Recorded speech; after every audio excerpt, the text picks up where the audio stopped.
Hello there, and welcome to Space Science Before Sleep, where the universe grows quiet, curiosity moves gently, and science takes its time beneath the stars. Tonight we're going to travel backward to a time when the sky held no stars at all, and ask what was happening in the darkest place the universe has ever known.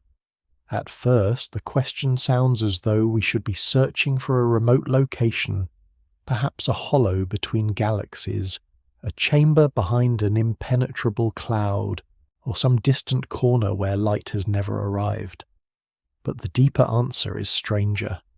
The most complete cosmic darkness may not have been a place. It may have been an age stretching across the entire young universe, after its first brilliant glow had begun to fade but before the first stars had appeared. There were no constellations, no galaxies shining like pale islands, no planets reflecting the light of nearby suns. If you could have looked around with ordinary human eyes, there might have been almost nothing to see, and yet the darkness was not empty. Matter was moving, gravity was working, invisible structure was beginning to grow. The universe had switched off its visible lights, but it had not gone to sleep. Look through a window on a clear night, and darkness seems to fill nearly everything between the stars. But even the quietest night sky is not completely black. Faint starlight reaches us from beyond the limits of our eyes. Dust between the planets scatters sunlight into a weak glow. Earth's upper atmosphere produces a dim light of its own. Farther away, galaxies crowd the universe in numbers too large for the unaided eye to separate. Even apparently empty space contains radiation travelling through it, although most of that radiation lies outside the narrow range our eyes can detect. Perfect darkness is surprisingly difficult to arrange. The universe rather inconveniently keeps leaving small lamps on. To imagine the cosmic dark ages, we must begin removing them. First the moon disappears, then the planets, the sun and all other stars vanish. The Milky Way fades, followed by every distant galaxy.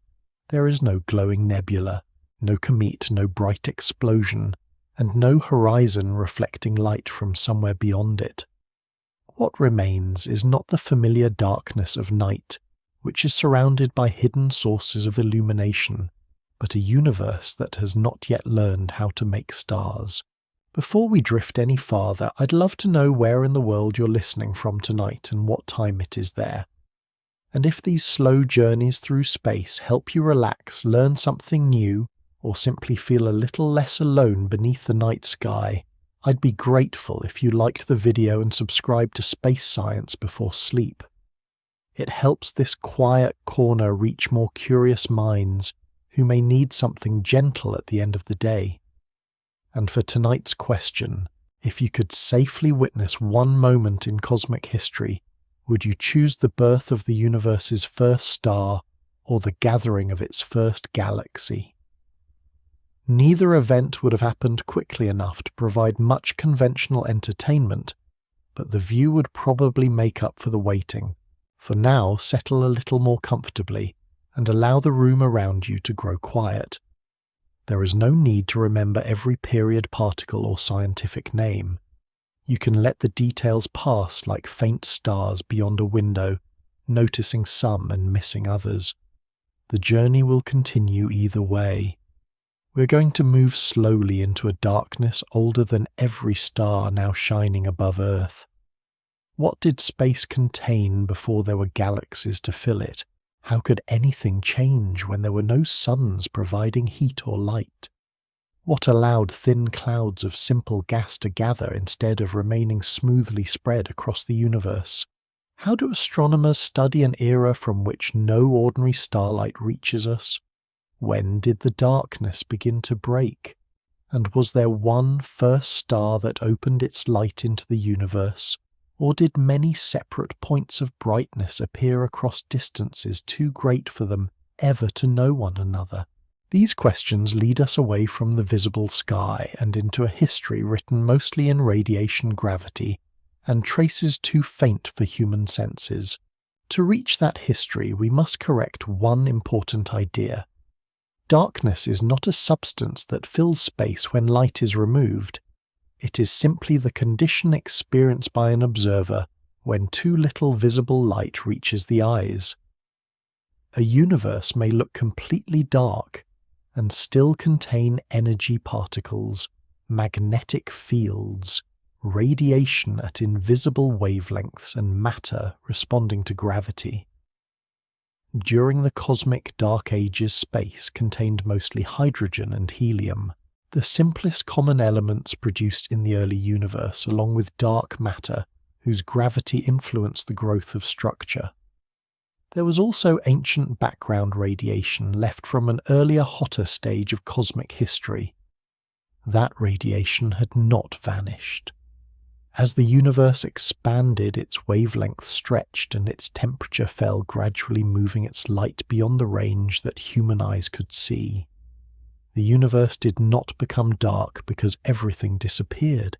It became dark because the original glow was fading into invisible wavelengths, while new visible sources had not yet formed.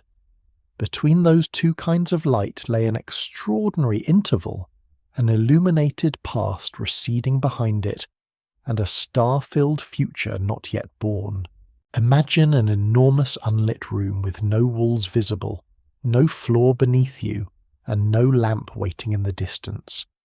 The room appears featureless, but the air within it is not perfectly even. Some regions contain slightly more material than others. The differences are tiny, yet gravity is patient. A region with a little extra matter pulls slightly more strongly on its surroundings. Over time, more material drifts toward it, increasing its mass and strengthening its pull. Dark matter helps form invisible gravitational wells, while ordinary hydrogen and helium begin collecting within them. Nothing shines yet. No observer could point toward a glowing cloud and say that a star is about to appear. The changes unfold over immense spans of time quietly and without a clear boundary between one stage and the next. But the darkness is becoming organized. Smoothness is giving way to structure. Thin gas is beginning a journey toward denser clouds, and those clouds will eventually become the birthplaces of the first stars. Before we follow them inward, however, we need to return to the last ancient glow that existed before this darkness began, when the young universe changed from an opaque brilliance into a transparent and slowly fading sky. The darkness we're approaching did not begin in darkness. It began inside a glow so complete that there was nowhere to stand outside it and look back. In the early universe, space was filled with an intensely hot mixture of light and matter. There were no stars yet, because stars require stable atoms, cool gas, and enough time for gravity to gather that gas into dense clouds. Instead, the universe contained a restless plasma of atomic nuclei-free electrons and photons moving through a bright, crowded environment. A photon could not travel far before striking a charged particle and being scattered in another direction. Light existed everywhere, but it could not form a clear image of anything. There was no transparent distance, no visible horizon, and no dark background against which an object might be seen. It was rather like trying to look through a brilliantly illuminated fog, except the fog filled the whole observable universe and was made not from tiny drops of water, but from particles carrying electric charge. The analogy helps us picture the confusion, though it misses the scale entirely. This was not weather passing over a landscape. There was no landscape yet. The glowing fog was the landscape. As the universe expanded, the plasma cooled. Expansion does not mean that matter was flying outward from one central point into an empty region beyond it. Space itself was increasing the distances between widely separated regions, carrying matter and radiation with it. A useful picture is a pattern drawn on a flexible surface as the surface stretches, although even that image can mislead us by suggesting that the universe must be expanding into some surrounding room. Current cosmology does not require such an external room. What matters for our journey is that expansion reduced the temperature of the cosmic mixture. The particles moved with less energy, collisions became gentler, and conditions slowly approached a threshold at which electrons could remain attached to atomic nuclei. For a long time, any electron captured by a proton was quickly knocked free again by energetic radiation. Eventually, however, the universe became cool enough for stable neutral hydrogen atoms to form in great numbers along with neutral helium. This transition is commonly called recombination, although the name sounds as though atoms were being reunited after an earlier separation. In reality, this was the first time most of these electrons and nuclei had been able to remain together for long. Scientific terminology occasionally arrives wearing yesterday's coat. Roughly 380,000 years after the beginning of cosmic expansion, the balance changed dramatically. With fewer free electrons available to scatter photons, light could begin traveling much greater distances without interruption. The universe became transparent. This did not happen everywhere in one perfectly sharp instant, and it was not the opening of a physical curtain. Different photons last scattered from matter across a finite period, creating what astronomers describe as a surface of layer scattering. The phrase may sound like a distant shell surrounding us, but it is better understood as a boundary in time. When astronomers observe the cosmic microwave background in any direction, they are receiving light from regions as they appeared when the young universe first became transparent. Every observer would find themselves surrounded by their own version of this ancient boundary. There is no single central seat from which the performance looks more complete. The light released into free travel at that time has continued crossing the universe, ever since carrying a faint record of temperature differences that existed when stars and galaxies were still only future possibilities. If human eyes could somehow have existed during this transition, protected from conditions no human body could survive, the universe would not initially have looked black. The newly freed radiation would have surrounded the observer with a warm, nearly uniform glow. There would still have been no individual stars, no bright galaxies, and no recognizable objects in the distance. Instead, the sky in every direction would have been filled by the fading light of the young universe itself. This ancient radiation is the same background that astronomers detect today as the cosmic microwave background. It did not disappear during the long journey from then to now. The expansion of space stretched its wavelengths and reduced its temperature. Light that once occupied much shorter wavelengths was gradually shifted through the infrared and into the microwave part of the spectrum. Human vision covers only a very narrow window of electromagnetic radiation, so the background eventually moved beyond what ordinary eyes could detect. The sky darkened not because the photons had ceased to exist, but because their wavelengths no longer belonged to visible light. A radio telescope would tell a different story from an eye. Darkness once again depends on how one chooses to look. The cosmic microwave background is remarkably smooth, but not perfectly so. Across it, astronomers measure tiny variations in temperature, corresponding to slight differences in the density of the early universe. These variations were extremely small, yet they are among the most important features in cosmic history. A perfectly uniform universe would offer gravity very little opportunity to build distinct structures. But where matter was slightly denser, gravitational attraction was slightly stronger. Those small irregularities would grow over time, helping create the regions that later formed stars, galaxies, and the vast network of clusters and filaments seen across the universe today.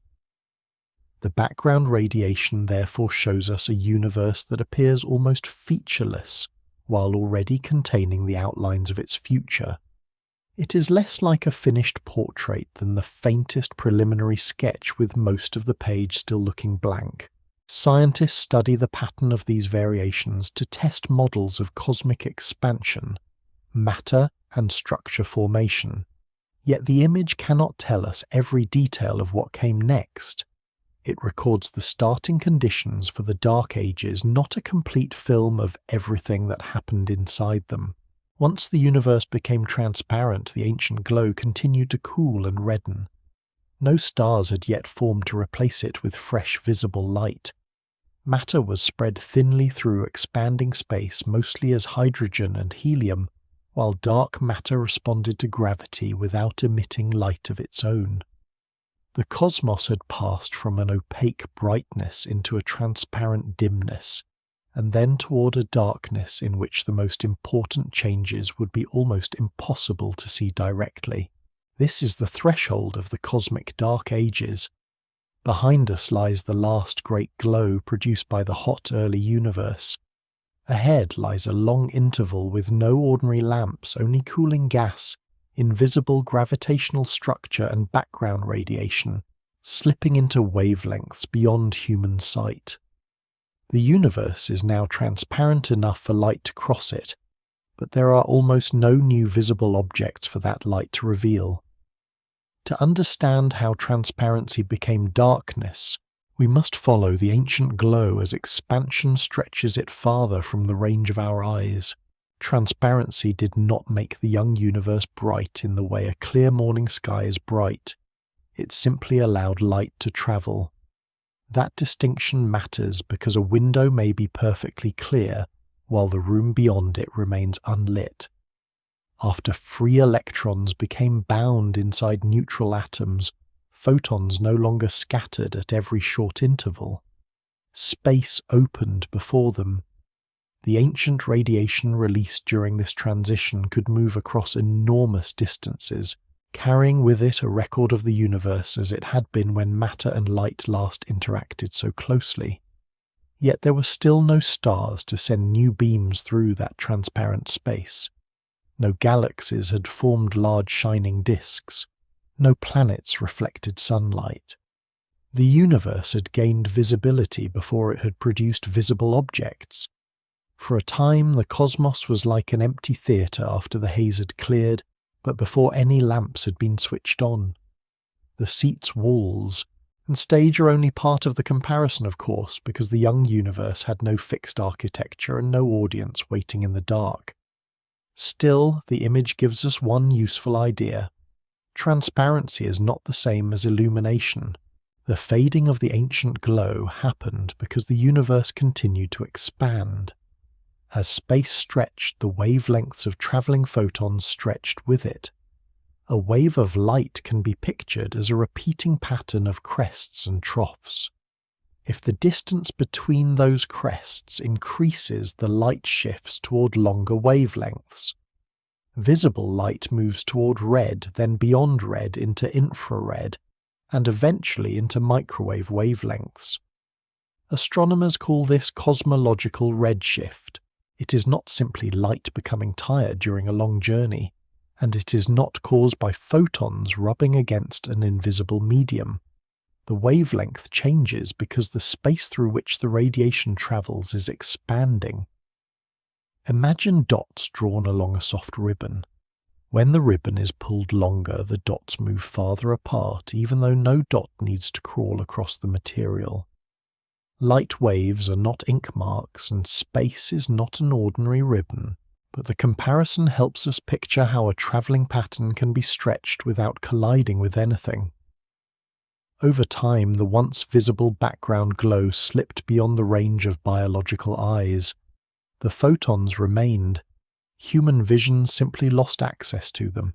There was therefore no single dramatic moment when the universe became dark.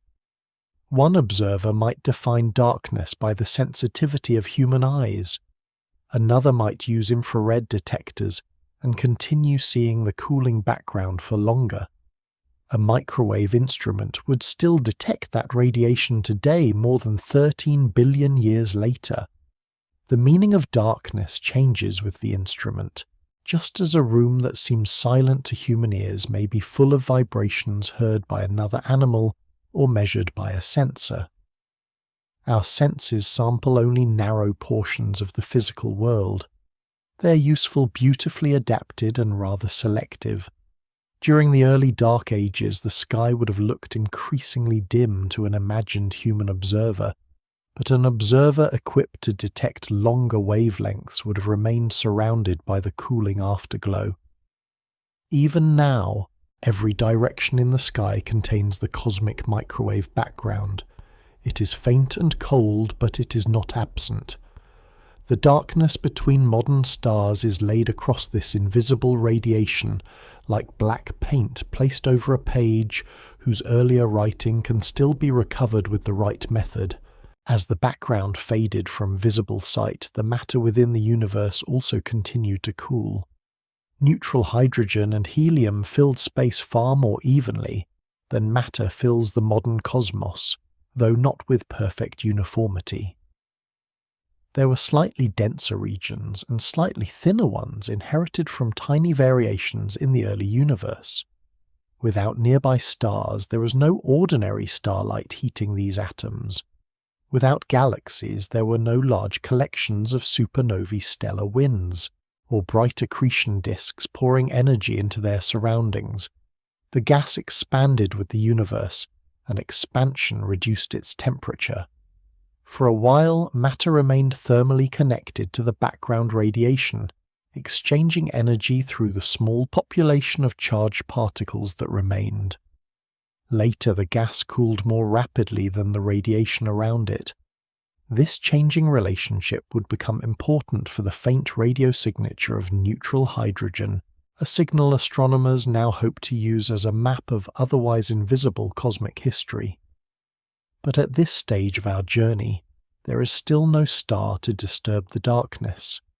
The universe is cooling quietly, and its most important structures are growing where no eye could yet see them.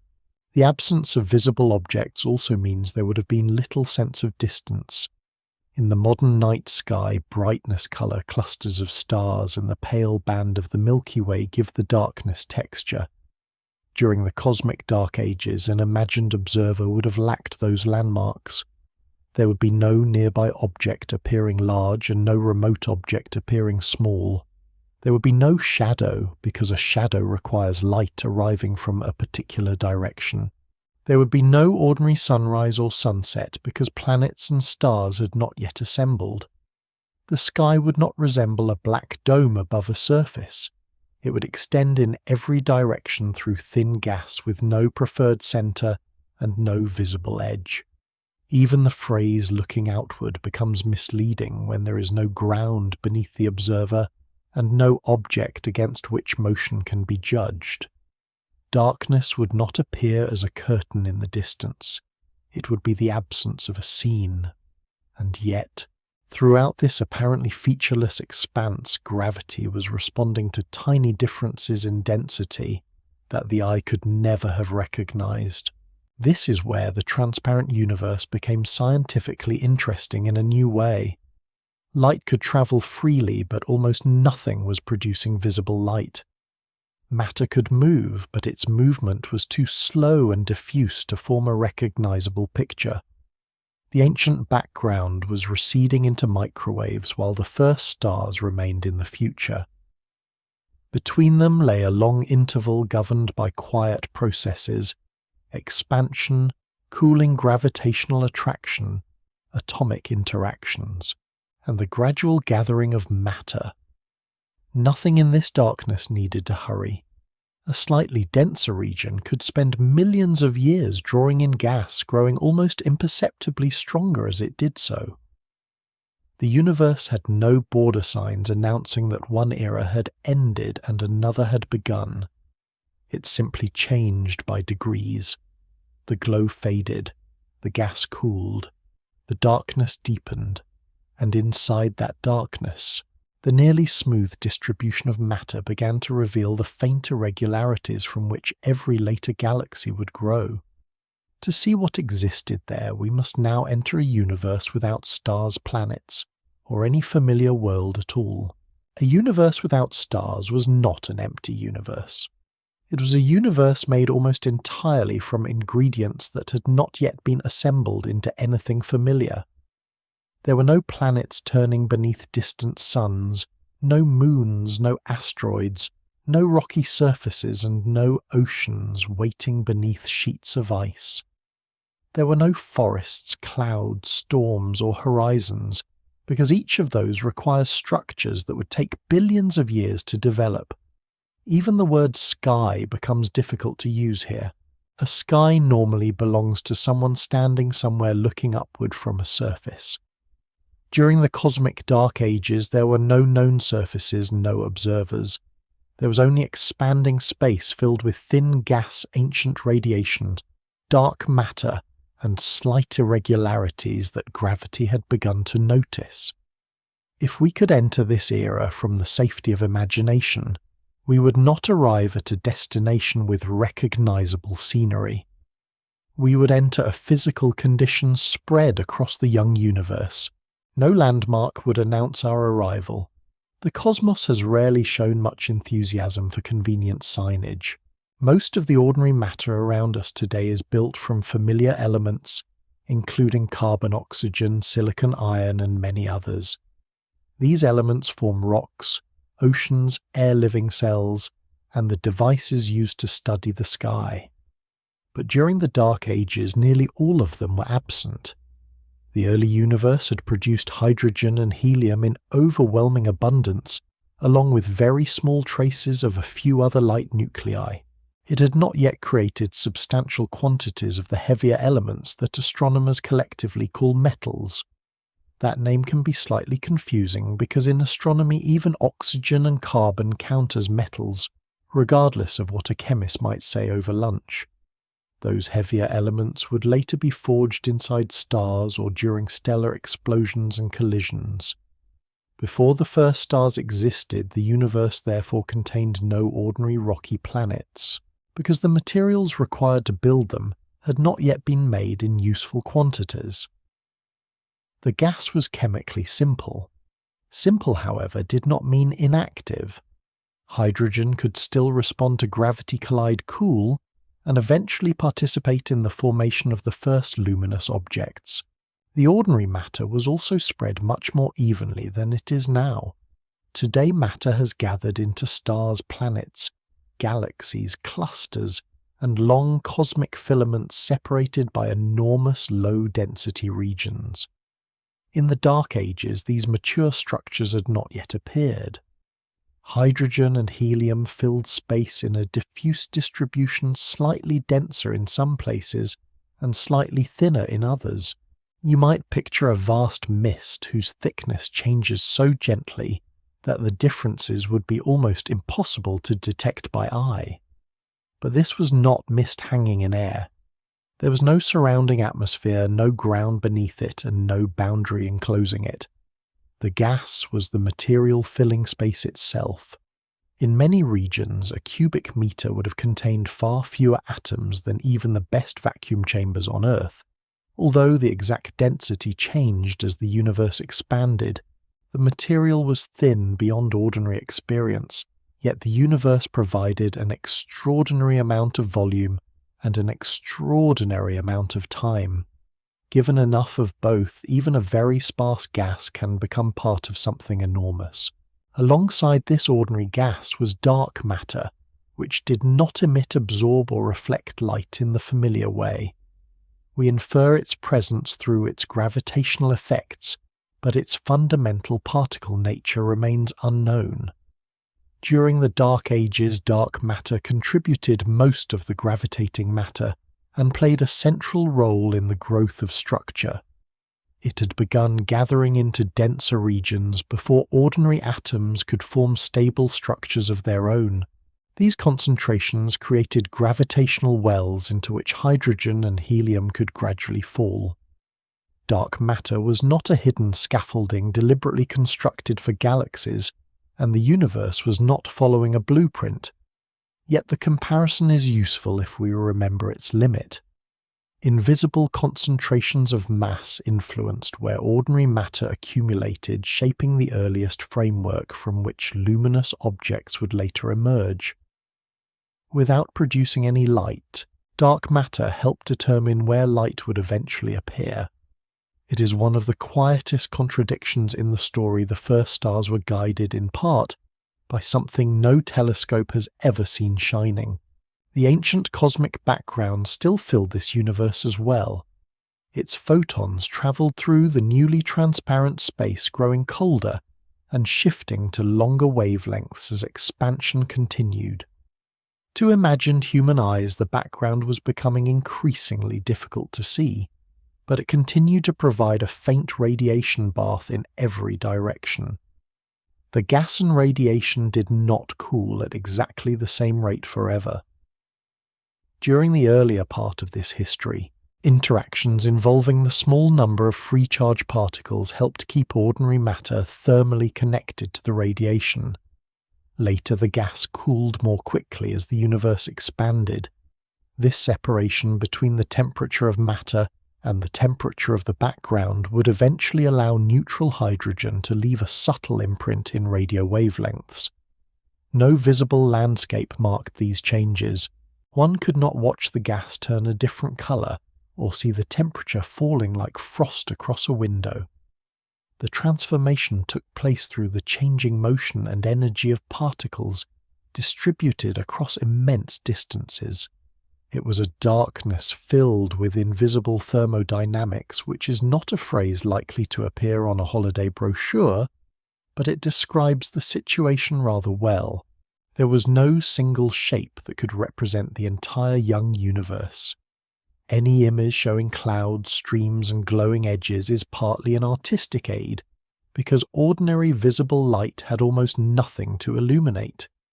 Yet we can keep one simple mental picture, a nearly black expanse filled with extremely thin hydrogen and helium crossed by an ancient radiation field and shaped by concentrations of dark matter.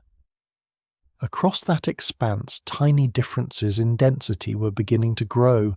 A region containing slightly more material exerted slightly more gravitational attraction. Nearby matter drifted toward it. As it gained mass, its pull strengthened, allowing it to gather still more. The changes were slow, but they did not need to be dramatic to become important.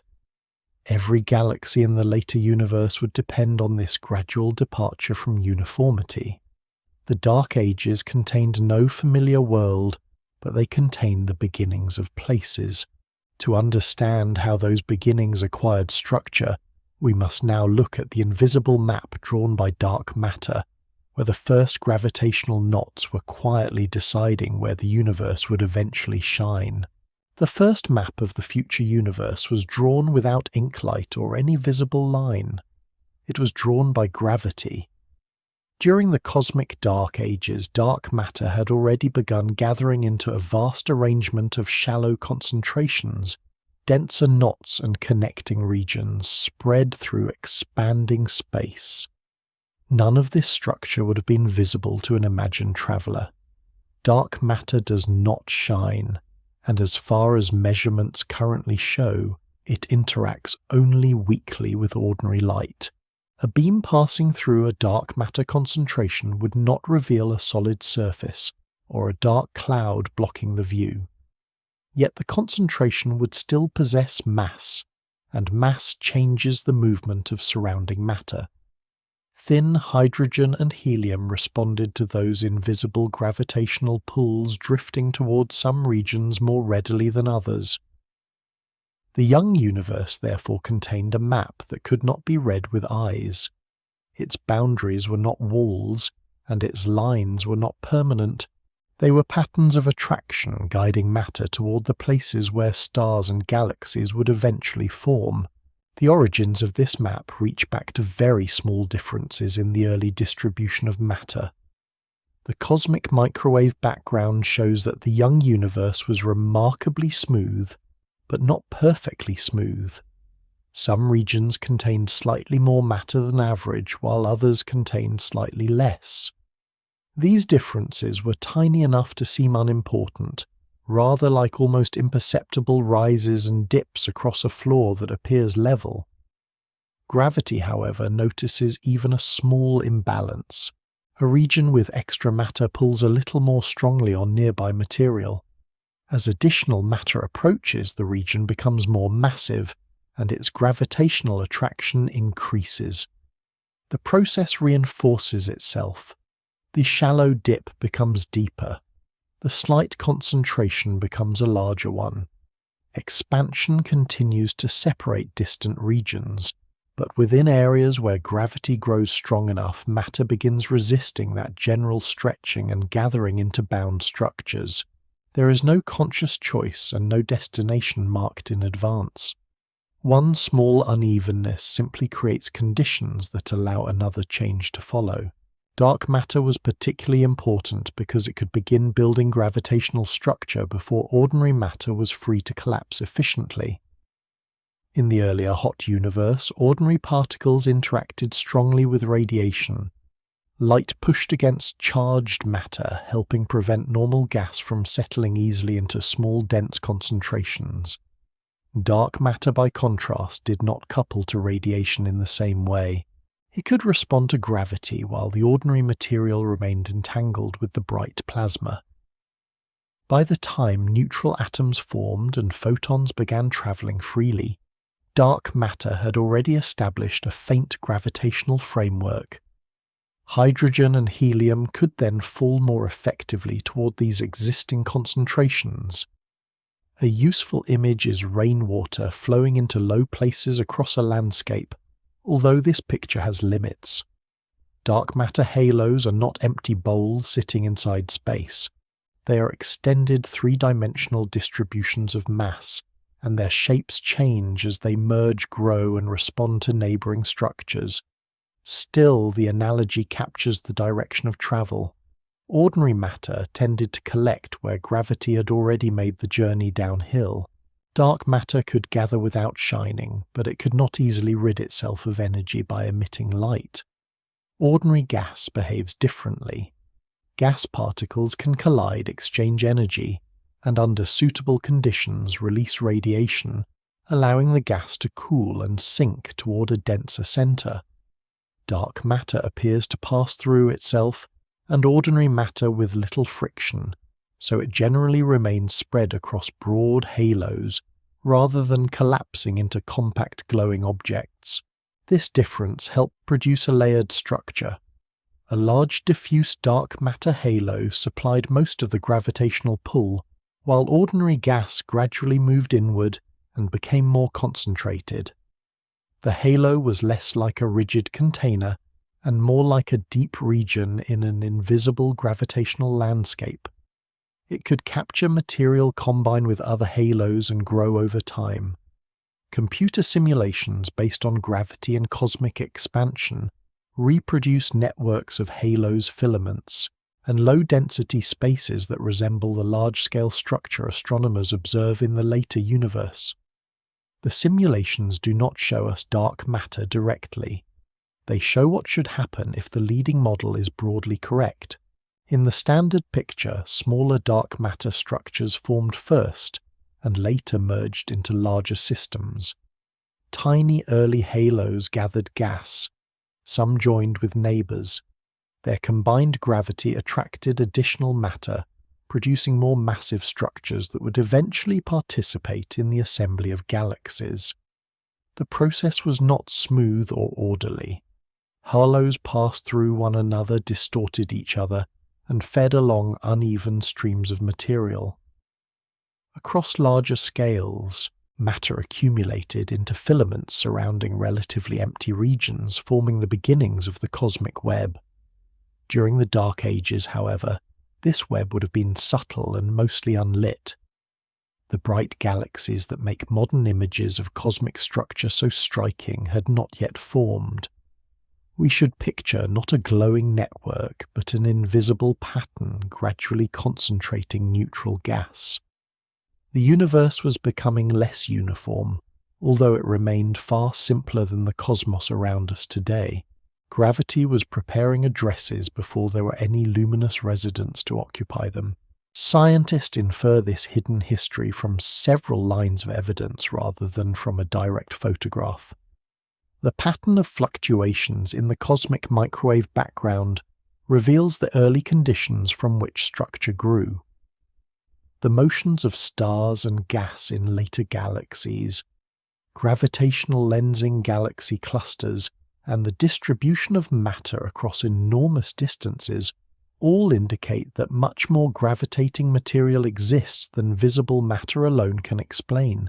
Simulations then connect the nearly smooth early universe to the structured universe observed today. Together, these clues support the idea that dark matter played a central role in shaping where ordinary matter accumulated. Yet one major uncertainty remains intact. We still do not know what dark matter is made of. The name describes its behavior and our lack of visible access, not a confirmed particle identity. Several possibilities have been proposed, and experiments continue searching for signs, but the fundamental answer remains open. The universe has provided a detailed map of dark matter's gravitational influence, while leaving the mapmaker's material strangely anonymous.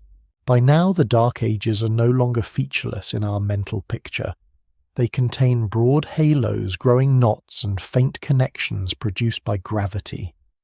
Hydrogen and helium are beginning to gather inside this invisible framework, but gathering is only the first requirement for making a star. Gas falling into a halo gains motion and can heat as it is compressed. Pressure can resist further collapse. Unless the gas finds a way to release energy, it may remain suspended in a diffuse cloud rather than continuing inward. Dark matter could indicate where the first stars might form, but it could not ignite them by itself. The next stage depended on a slow contest between gravity, pressure, motion, and time. Within the darkness, thin gas had begun moving toward the deepest parts of the map. Now gravity would have to keep working until those gentle drifts became true collapse. Gravity did not suddenly pull the young universe into stars. It worked by accumulating small advantages. Inside a slightly denser region, each particle felt the combined attraction of the matter around it. The pull was extraordinarily weak at first, especially across gas so thin that individual atoms could travel long distances without meeting one another. Yet gravity does not require a dramatic beginning. It only requires an imbalance and enough time. Where a little more matter had gathered, nearby material accelerated gently inward. As the region gained mass, its attraction strengthened, allowing it to influence matter from farther away. The process was slow enough to seem motionless on any human timescale, but the cosmic Dark Ages offered millions of years in which tiny motions could grow important. The universe was expanding around these regions, increasing the distances between structures that were not gravitationally bound. Within the denser knots, however, attraction began to resist that expansion. Matter did not stop participating in cosmic expansion everywhere at once. Some regions simply became dense enough for their internal gravity to take control of their local future. A useful way to picture this is to imagine a soft mattress with a shallow depression in its surface. A small object placed nearby may roll almost imperceptibly toward the dip. As more weight gathers there, the depression deepens and objects from a wider area begin drifting inward. But the comparison must be handled gently. Cosmic gravity does not need a downward direction, and dark matter halos are not dents pressed into a material sheet. Matter attracts matter in 3 dimensions, with every particle contributing to the gravitational field around it. There was no floor beneath the young universe and no central hole toward which everything was falling. Instead, countless regions were gathering independently across enormous distances. Some remained small, others merged with neighboring concentrations. The result was not one universal collapse, but a growing population of local collapses nested inside a universe that continued expanding on larger scales. Gravity was separating the cosmos into different kinds of motion-distant regions drifting apart, while matter inside developing structures moved closer together. Ordinary gas did not fall inward without resistance. As hydrogen and helium atoms moved into a gravitational well, their motions became faster and less orderly. Collisions converted some of that inward movement into heat. Hotter gas has greater internal pressure, and that pressure pushes against further compression. This created a quiet contest. Gravity encouraged the cloud to contract. Thermal motion encouraged it to spread out.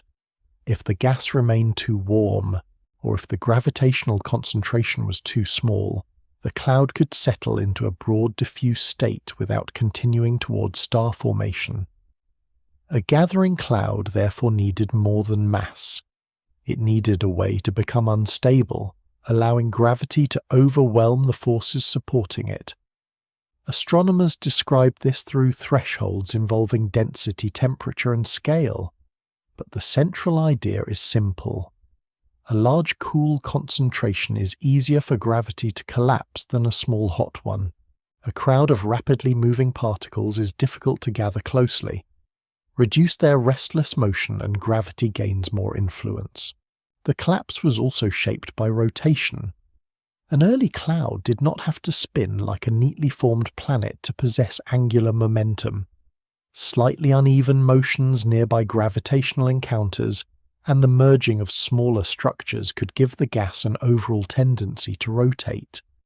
As the cloud contracted, that rotation could become more noticeable, much as a slowly turning skater rotates faster when drawing in their arms.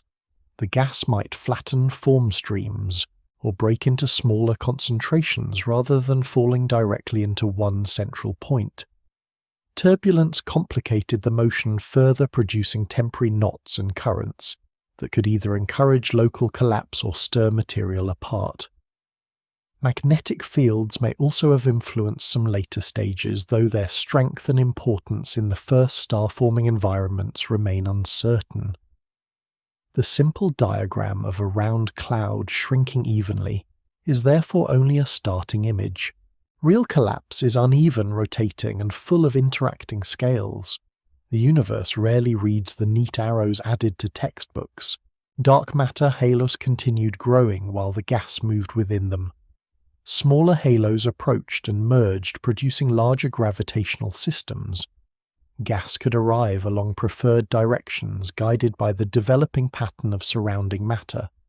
Some material fell deep into a halo while some passed through, was heated, or remained in its outer regions. A merger could compress gas and promote collapse, but it could also disturb a cloud that had begun settling. Structure formation was hierarchical, meaning that small systems helped build larger ones over time. Yet this did not resemble the careful stacking of blocks. The pieces changed while joining. Their gas collided, their dark matter passed through broader regions, and their gravitational fields rearranged one another. Computer simulations follow these interactions by applying physical laws to enormous numbers of modelled particles or fluid elements. They allow researchers to explore how tiny early fluctuations could develop into the first star-forming halos. But every simulation must approximate processes occurring across scales far smaller than the full cosmic volume, so the fine details remain sensitive to assumptions about chemistry, cooling, and unresolved gas motion. As a cloud grew denser, collapse could begin accelerating. The inward movement raised the central density, strengthening gravity there, and shortening the time required for further contraction. But compression also heated the gas, increasing the very pressure that opposed gravity. Without a method for carrying energy away, the cloud might reach a temporary balance. This is the point where gravity's quiet work depended on another branch of physics. Atoms and molecules had to absorb energy from collisions and release some of it as radiation. When that radiation escaped, the gas lost heat. Its internal pressure weakened and gravity could draw it into a smaller volume. Cooling did not make gravity stronger directly. It removed part of the resistance standing in gravity's way. The distinction is useful. Gravity supplied the inward pull, while cooling allowed the gas to obey it more completely. By this stage, the cosmic dark ages contained many regions following different paths. Some halos were too small to hold gas effectively. Some clouds remained warm and diffuse. Some were disrupted by mergers or by motion relative to the dark matter surrounding them. And some reached the conditions needed for deeper collapse.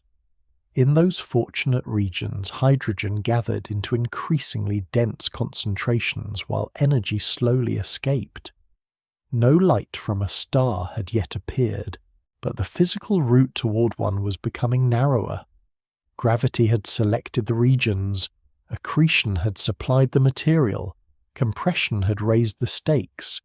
The next requirement was cooling, performed in a universe with almost none of the dust metals or complex molecules that help modern clouds lose heat. To continue inward, we must now follow the simplest and most abundant element of all, into the cooling sea of hydrogen. Hydrogen was everywhere, but in the early universe, abundance did not make it cooperative. A cloud could contain enough material to form a star and still remain too warm and diffuse to collapse. Gravity pulled inward, compression increased the temperature, and the faster motion of the gas pushed outward again. To continue shrinking, the cloud had to release some of its internal energy. Modern star-forming regions have several ways to do this. They contain carbon-oxygen dust grains and complicated molecules that can absorb energy during collisions and radiate it into space. The first clouds possessed almost none of these conveniences. They were built mainly from hydrogen and helium, with only tiny traces of a few light elements. The chemistry was simple, and simple chemistry is not always efficient chemistry. Atomic hydrogen could cool the gas under some conditions, but once the temperature fell below a certain range, that pathway became much less effective. The cloud might then pause, held between gravity and pressure, unless another quiet participant appeared. That participant was molecular hydrogen. Two hydrogen atoms joined together, modest in structure, but enormously important in many models of the first stars. Molecular hydrogen was difficult to produce in the primordial universe because ordinary hydrogen atoms do not easily bind simply by colliding. They must release energy during the encounter, and two isolated atoms have limited ways to do that. In the modern Milky Way, dust grains provide surfaces where hydrogen atoms can meet and form molecules efficiently. During the Dark Ages, there was almost no dust, because dust is made from heavier elements that earlier stars had not yet created. The first molecules therefore formed through slower reactions involving small numbers of free electrons and charged hydrogen ions. These intermediate reactions allowed ordinary atoms to combine without requiring a helpful grain of cosmic dust. The amount of molecular hydrogen remained small compared with the enormous supply of atomic hydrogen, but it did not need to dominate the cloud. Even a modest fraction could change how the gas released energy. The universe had no metals, no soot, and no well-equipped chemical workshop. It managed with a few particles, several indirect reactions, and an unreasonable amount of time. When hydrogen molecules collided with atoms, they could be pushed into higher rotational or vibrational states. Later, they could return to lower energy states by emitting photons. If those photons escaped the cloud, rather than being immediately absorbed, they carried energy away. The gas cooled. As the average particle motion slowed, pressure became less able to resist gravity, allowing the cloud to contract further. Contraction raised the density, leading to more collisions and additional molecular activity. The process was not a perfectly smooth slide toward a star. Cooling efficiency depended on temperature, density, chemical composition, and the background radiation surrounding the cloud. Molecular hydrogen also had limits. It could reduce the gas temperature substantially, but it was not as effective as the richer mixture of molecules, metals, and dust available in later star-forming regions. The first collapsing clouds may therefore have remained warmer than many clouds that form stars today. Warmer gas tends to favour larger collapsing fragments, which is one reason early stars are often expected to have been unusually massive. But the exact outcome remains uncertain. Nature was not required to produce every first star from the same recipe. Cooling also changed the pace of collapse. A broad cloud might gather slowly for millions of years, but once a central region became dense enough and lost energy efficiently, its inward motion could accelerate. More matter flowed toward the centre. The centre compressed, heated, and cooled through a changing series of chemical and radiative processes. At increasing densities, collisions became more frequent, and the gas began behaving less like isolated atoms crossing nearly empty space, and more like a connected fluid. Rotation could direct material into flattened structures. Turbulence could create temporary knots. Some knots dispersed, others gained enough mass to continue collapsing independently. This possibility of fragmentation is important because it determines whether one cloud forms a single enormous star, a pair, or a small group. Early calculations often emphasize solitary, extremely massive first stars. Later simulations have revealed more complicated behavior, including disks that can break into several objects. The final number and masses depend on processes that are difficult to follow across every scale. A simulation must somehow connect a cloud spanning light years with a forming stellar core vastly smaller. The arithmetic, much like the gas, becomes rather dense. There were additional complications. Ordinary matter did not always move in perfect step with the dark matter surrounding it. Motions inherited from the early universe could delay gas from settling inside the smallest halos. Radiation from any nearby early luminous source, once such sources began to exist, could break molecular hydrogen apart and make cooling more difficult. On the other hand, ionization could sometimes provide extra free electrons that helped new molecules form. A merger between halos might compress the gas, or it might heat and disturb it. The same event could help one region collapse while delaying another. This means there was probably no universal path followed by every first star cloud. Some halos gathered material but never formed a star. Some waited until they became more massive. Others reached the necessary conditions earlier in rare, dense regions where gravity had gained a slight head start. Cosmic dawn would emerge from this varied landscape, not from one synchronized generation of identical clouds.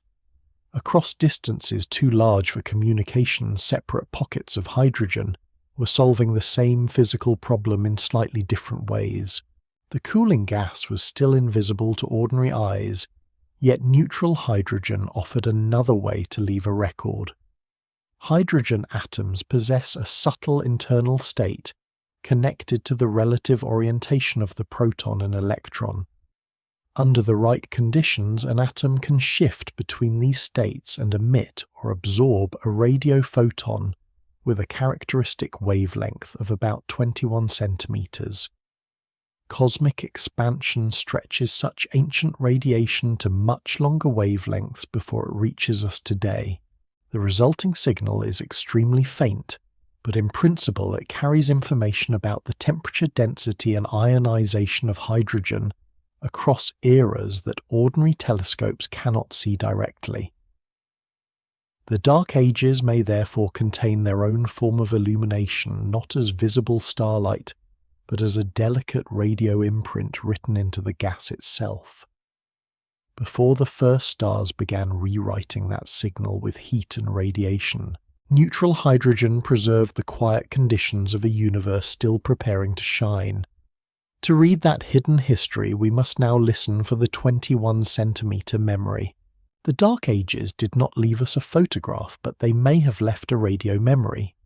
Neutral hydrogen, the simplest and most abundant atom in the young universe, can interact with radiation through a remarkably subtle internal transition. A hydrogen atom contains one proton and one electron, and each behaves as though it carries a tiny magnetic orientation. When those orientations are aligned in one arrangement, the atom holds slightly more energy than when they are arranged in the opposite way. Very occasionally, the atom can shift from the higher energy state to the lower one and release a radio photon.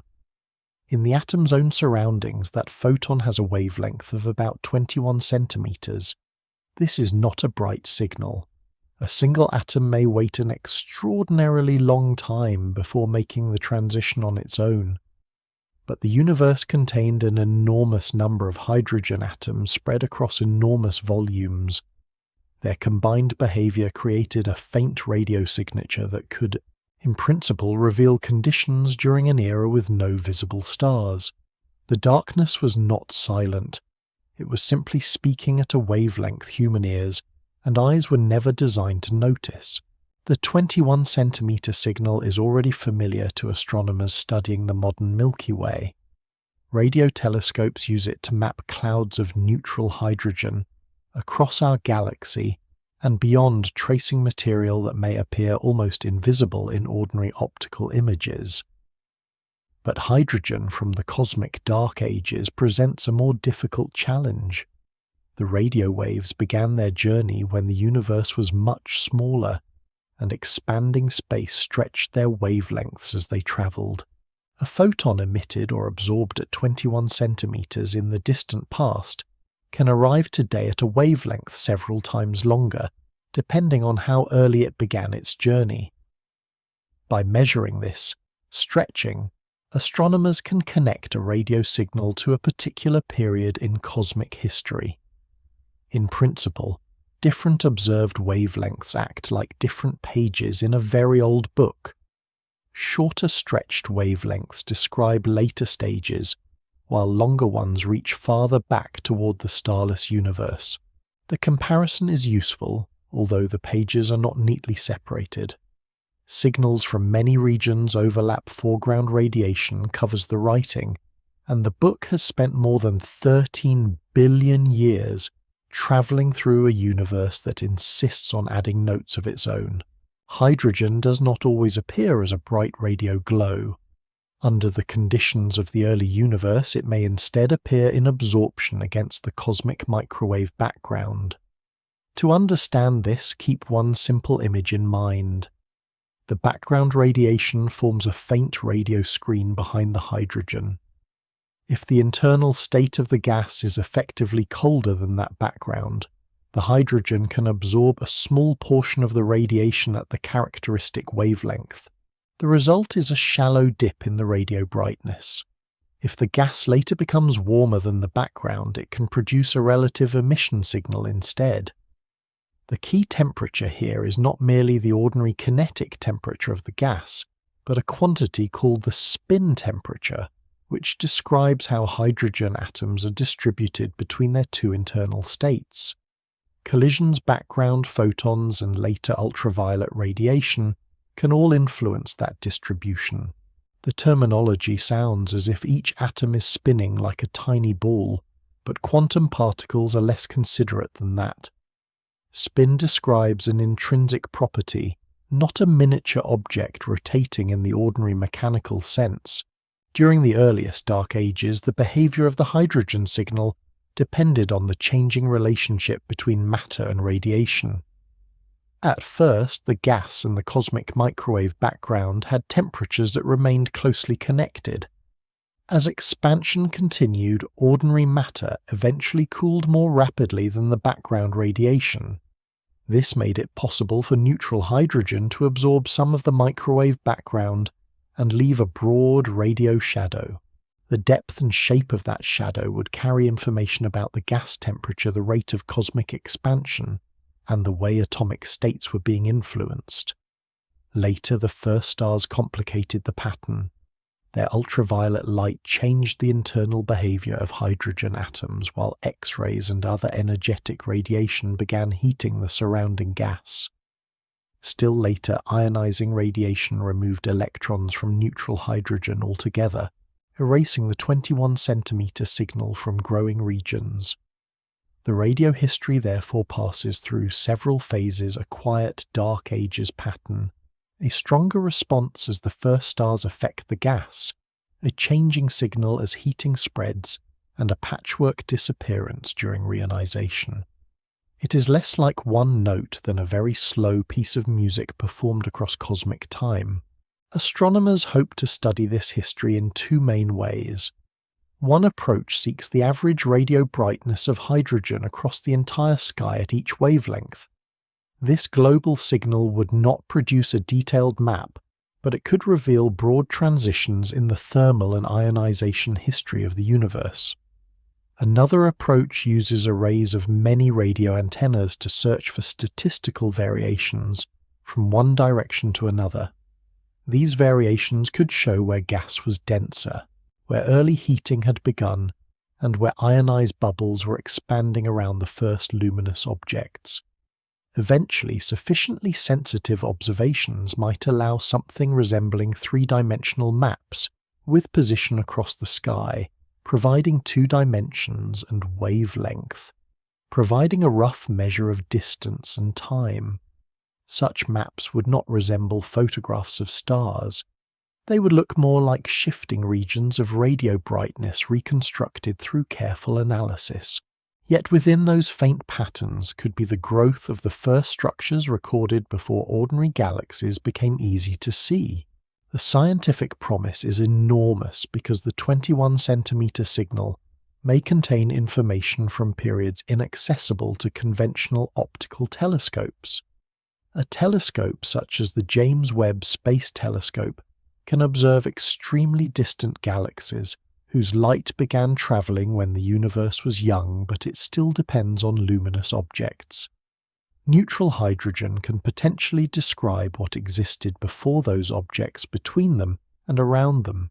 It may help test models of first-star formation, early heating, dark matter structure, and reionization. It may even reveal unexpected physics, although any unusual result would require careful confirmation before being given an exotic explanation. A surprising radio dip is not automatically evidence of unknown particles or new laws of nature.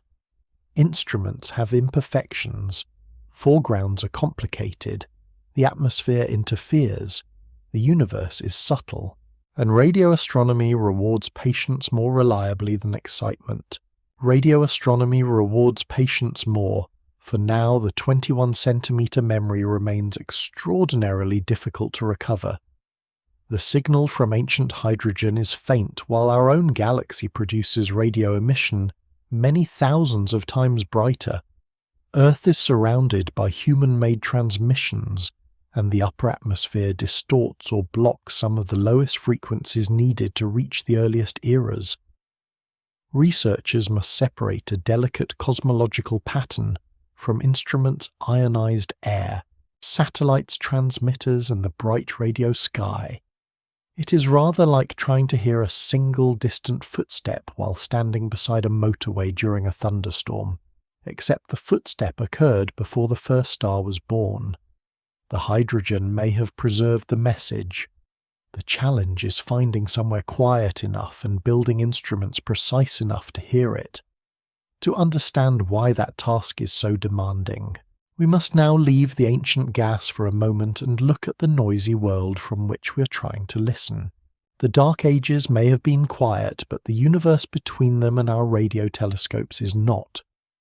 Ancient hydrogen sends us a signal so faint that nearly everything closer appears loud by comparison. Before its radio waves can reach an antenna, they must cross billions of light-years of evolving space, pass through later galaxies, and ionized gas enter the radio-bright environment of the Milky Way, and finally approach a planet covered with transmitters. None of these obstacles necessarily destroys the cosmological signal. The greater problem is separation. The radiation from early hydrogen is mixed with much stronger foreground emission, arriving at similar wavelengths, rather like a pale pencil mark hidden beneath layers of thick paint. Astronomers cannot simply point a radio dish toward a dark patch of sky and expect the ancient pattern to appear. At the frequencies used to study cosmic dawn, the sky itself glows brightly.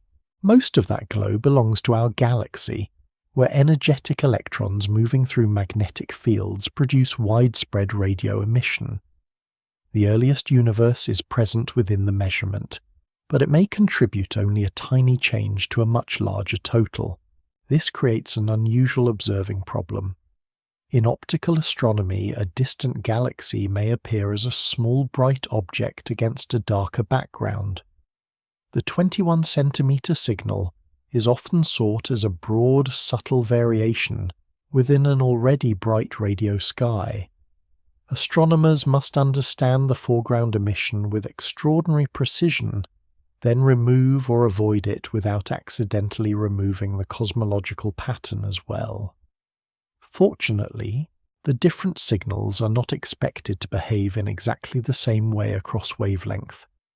Galactic foregrounds usually vary smoothly as the observing frequency changes, while ancient hydrogen should contain additional structure linked to evolving density, temperature, and ionization.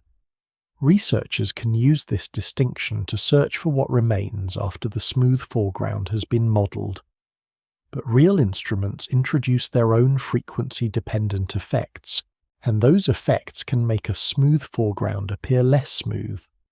A slight change in antenna response may imitate a cosmic feature. A reflection inside a cable may produce a ripple in the data. Even the ground beneath an antenna can influence what the instrument records. At this level of precision, a small imperfection is not small, merely because it fits comfortably inside the equipment manual. Earth's upper atmosphere adds another layer of difficulty. The ionosphere contains charged particles produced when sunlight interacts with the atmosphere. These particles affect low-frequency radio waves, changing their direction, delaying them, and sometimes preventing the lowest frequencies from reaching the ground at all. The ionosphere is not stable. It changes between day and night, responds to solar activity, varies with location, and develops structures that can distort incoming signals differently across the sky. Astronomers can measure and model many of these effects, but the oldest 21 centimeter radiation has been stretched to especially long wavelengths, exactly where the ionosphere becomes most troublesome. This gives ground-based observatories a practical boundary. They can explore important parts of cosmic dawn and reionization, but reaching deep into the earlier dark ages becomes much harder from Earth's surface. The ancient universe has not hidden its signal behind a physical wall. It has placed it in a frequency range that our atmosphere handles rather untidily. Human technology supplies a more familiar kind of interference. Radio stations, communication networks, navigation systems, satellites, radar, electronics, and countless other devices produce signals that can enter sensitive astronomical equipment. Observatories are therefore built in remote regions and protected by radio-quiet regulations where possible. Data affected by known transmissions can sometimes be identified and removed, yet even a distant source may travel unexpectedly through the atmosphere, and satellites pass above places that are otherwise isolated from cities. The problem will become increasingly complicated as more transmitters operate in near-Earth space. Radio astronomers do not require the entire modern world to switch itself off, which is fortunate because the paperwork would be considerable. Instead, they design antennas, carefully monitor interference, choose observing locations, reject contaminated data, and develop analysis methods that separate local technology from celestial radiation. Every step reduces the available information a little, so the process must remain cautious. Removing too little leaves interference behind. Removing too much may erase part of the universe one hoped to measure. These challenges explain the attraction of the Moon's far side. When that half of the Moon faces away from Earth, the solid body of the Moon blocks much of our planet's radio transmission. There is also no lunar ionosphere comparable to Earth's thick and variable ionized layer. A low-frequency radio instrument placed there could listen within one of the quietest environments available near our planet. The idea is especially valuable for signals from the earliest dark ages, whose stretched wavelengths are difficult or impossible to observe cleanly from the ground. But the lunar far side is not magically free from every problem. The Sun produces radio emission. The wider galaxy remains bright. Instruments still create thermal noise reflections and calibration errors. Lunar dust, extreme temperature changes limited power communications, and the difficulty of deploying large antenna systems all complicate the task. The Moon offers quiet, not simplicity. Even in one of the best possible listening rooms, the ancient hydrogen signal would remain extremely faint. For this reason, confidence must come from repetition, comparison, and independent methods. Researchers can design instruments with different shapes, observe from different locations, and analyze the same data using separate techniques. A genuine cosmological signal should behave consistently when the equipment changes and should match a plausible physical history across many wavelengths. A feature that appears only after one particular calibration choice demands caution. So does a result that requires foregrounds to behave in an unexpected way. This patience is not a weakness. It is how a faint message becomes dependable knowledge. The Dark Ages cannot be questioned directly, and they offer no bright object that can be photographed again tomorrow.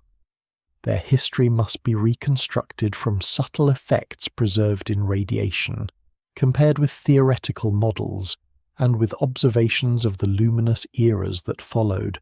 While radio astronomers work to recover that record, computer simulations allow us to move forward inside the darkness and watch gravity gather gas into increasingly dense clouds. In some of those clouds, the long preparation was almost complete. The universe was approaching the moment when its first stellar cores could begin to form. Collapse did not begin with a flash. It began when one part of a cloud could no longer support its own weight.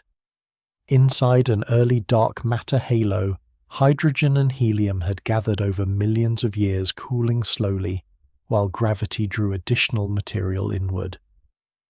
The cloud was not a smooth sphere shrinking evenly toward one center. It contained currents, clumps, weak shocks, and regions moving at slightly different speeds. Some gas circled around the deepest part of the gravitational well. Some arrived along narrow streams. Some was heated as it collided with material already present.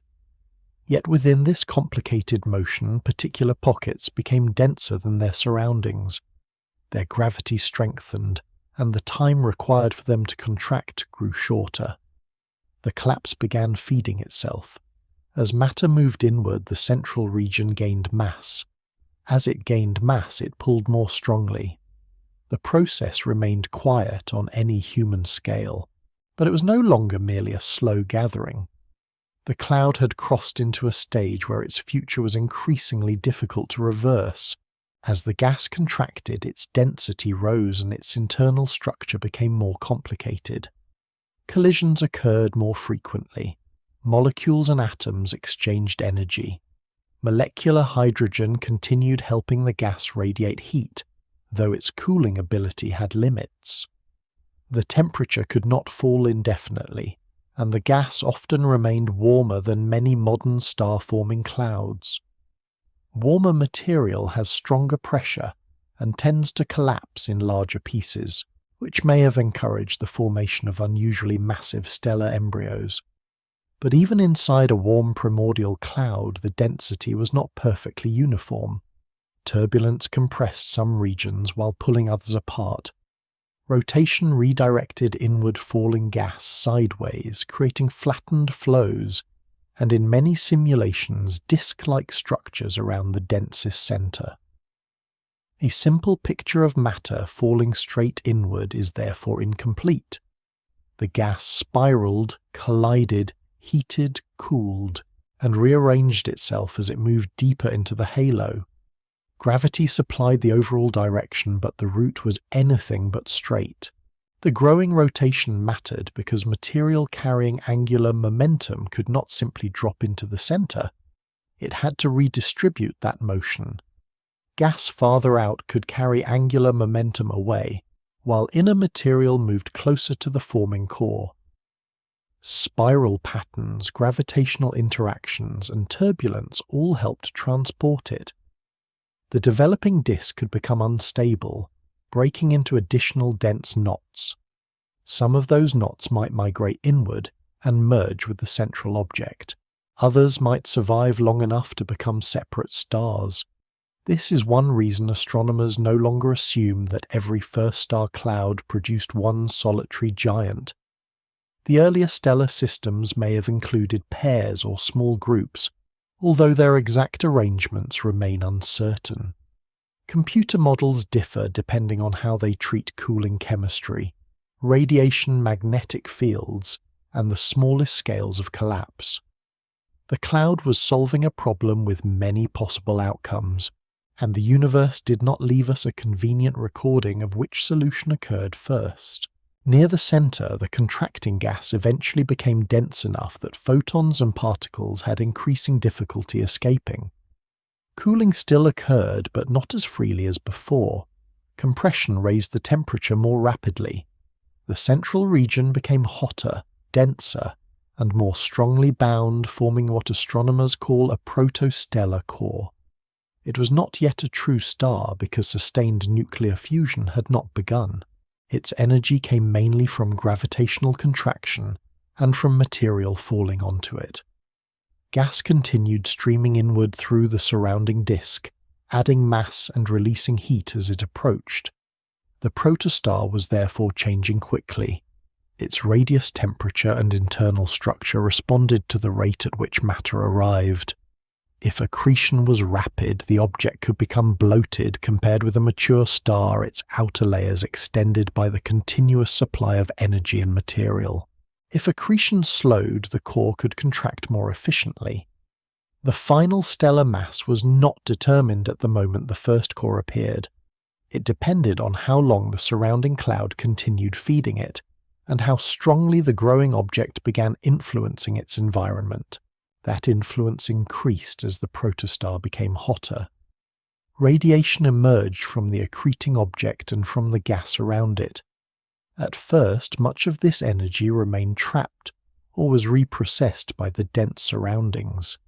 Later, as the central object contracted and its surface temperature rose, energetic radiation could heat nearby gas and make further accretion more difficult. Ultraviolet light could ionize hydrogen, raising pressure and creating expanding regions of hot gas. Radiation could escape more easily along directions where the surrounding material was thinner, while dense streams continued feeding the star from other angles. This competition between inward accretion and outward feedback helped determine how massive the first stars became. A forming star was not a passive container waiting to be filled. It gradually changed the cloud that was building it. The more luminous it became, the more strongly it could limit its own growth. Astronomers must model this feedback carefully because a small change in radiation transport or disk behavior can produce a very different final star. Across the young universe, other clouds were following similar but not identical paths.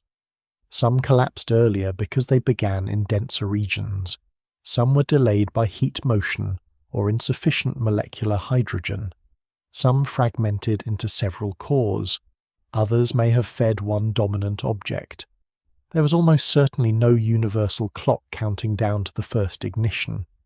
In widely separated halos, protostars formed at different moments, unaware of one another and unable to share their light across the enormous distances between them. Yet each represented the same transformation, diffuse primordial gas becoming a compact object held together by its own gravity. Inside, the densest core pressure and temperature continued rising as contraction proceeded. Atomic nuclei moved faster and collided more energetically. Eventually, conditions would become extreme enough for hydrogen nuclei to begin joining together, releasing energy through nuclear fusion. At that moment, a collapsing cloud would become something the universe had never contained before. The Dark Ages were about to produce their first stars. The first stars did not illuminate the entire universe at once. Each began as a small island of light surrounded by distances still almost perfectly dark. Deep inside, a contracting protostellar core temperature and pressure had risen until hydrogen nuclei could overcome their electrical repulsion often enough to fuse. In this process, lighter nuclei combined into heavier ones, and a small fraction of their mass was released as energy. That energy moved outward through the star and created pressure capable of balancing gravity's inward pull. The collapse did not stop completely, but the object entered a new and more stable stage. A star had formed. For the first time, the universe contained a sustained source of light powered by nuclear fusion, rather than by the cooling glow of its own hot beginning. There was no observer nearby to watch the change, and no clear line separated the last moment of protostellar contraction from the first moment of mature stellar burning. Yet physically, something important had arrived. Matter had gathered tightly enough to create its own long-lived lamp. Astronomers call the theoretical first-generation population 3 stars. The name is slightly backward because these stars came first, but the classification was created after astronomers had already named 2 younger stellar populations. Scientific labels sometimes preserve the history of discovery more faithfully than the order of nature. Population 3 stars would have formed from almost pristine hydrogen and helium before earlier stars had produced and dispersed large amounts of heavier elements. This simple composition affected the way the gas cooled, fragmented, and finally assembled into stars. Many models suggest that at least some of these first stars were considerably more massive than the Sun, perhaps reaching dozens or even hundreds of solar masses. Massive stars burn hotter, shine more brightly, and consume their nuclear fuel more quickly, but there was probably no single standard mass for the first generation. Some primordial clouds may have produced smaller stars, while others formed binaries or compact groups. The exact distribution remains uncertain because the first stars are extraordinarily difficult to observe directly, and simulations must follow processes ranging from enormous gas clouds to tiny nuclear burning cores. If we could view one safely from a great distance, an early massive star might appear intensely blue-white. Its surface would be much hotter than the Sun's, and much of its radiation would emerge at ultraviolet wavelengths invisible to human eyes. The surrounding hydrogen cloud would absorb part of that energy, so the star might not appear as a clean point against a black background. Instead, its light would begin transforming the gas around it. Ultraviolet photons could remove electrons from neutral hydrogen atoms, creating a region of ionized material. The gas would heat and expand. Dense streams might continue feeding the star through a disk, while thinner areas allowed radiation to escape farther into space. The scene would therefore contain both inward and outward motion matter falling toward the star, as the star's growing radiation pushed back against its surroundings. The first light was not merely decorative. It altered the conditions that had created it. The lives of the most massive first stars may have been brief by stellar standards. A large supply of hydrogen does not guarantee a long life when the core consumes it at an enormous rate. These stars could process hydrogen into helium, then continue through later stages of nuclear burning if their masses allowed. Inside them, the universe began manufacturing heavier atomic nuclei in significant quantities. Carbon, oxygen, silicon, and other elements could be produced through fusion, while the most extreme stellar deaths could create or disperse still heavier material. The first stars were therefore not only lights in the darkness, they were chemical engines. Before them, the universe had almost no carbon for complex chemistry, no oxygen for water, and no silicon or iron for rocky worlds. After some of them died, enriched material could mix with surrounding gas and influence later generations of stars. The ingredients of planets and living bodies were not created in one event, and many would require repeated cycles of stellar birth and death. But the first stars began that long chemical history. Their endings may have varied dramatically. Some massive primordial stars could have collapsed directly into black holes, trapping much of their newly formed material. Others may have exploded and scattered elements across their surroundings. Within certain predicted mass ranges, a star could become unstable when energetic photons in its core produced particle pairs, reducing the pressure supporting the star and triggering a powerful disruption. Such events, known as pair instability supernovae, may have destroyed some early stars completely. Yet models do not suggest that every population 3 star ended in the same way. Rotation mass loss, accretion, history, multiplicity, and final mass all affected the outcome. Some remnants may have become early black holes that later grew by gathering gas. These black holes could have contributed additional radiation and heat to the young universe, although their overall importance remains uncertain. The first generation was probably diverse, even if our distance from it encourages us to imagine one typical star standing in for all the rest. A single early star could illuminate and ionize only a limited region.